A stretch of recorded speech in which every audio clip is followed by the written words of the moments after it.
My name is Mark Johnson, but some of you might know me by my pen name Cache Valley Prepper.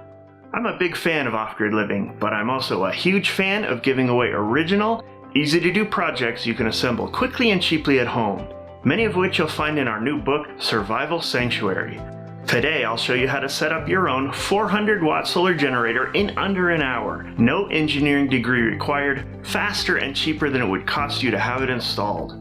That way, you'll have all the comforts of energy on demand with none of the grid's flaws, helping you to lower your electricity bills and stay safe in a blackout, whether it's for lighting, hot water, or a warm, cozy home. Here's how. First, you'll need these parts or similar. Don't worry, I'll put in a full list of what you need down below. Before you start, however, note that many manufacturers sell kits that use proprietary connectors or odd connector sizes.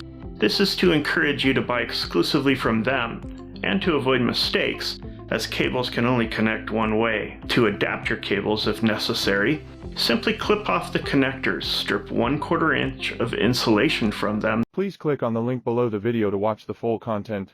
If you are interested, and crimp the connector you need in place of those supplied. Your first step is to wire your panels to the electric cable connector. After connecting your solar kit's wires and funneling them into their cable's box and fastening them tight while making your box waterproof, you'll need to wire your batteries.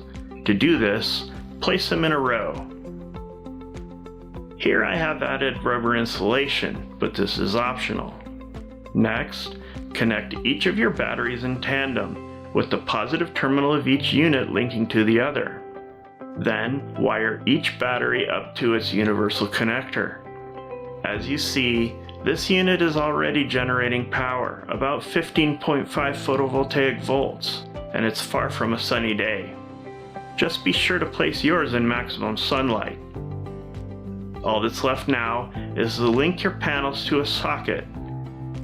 As you can see, it already has enough energy to illuminate this lantern.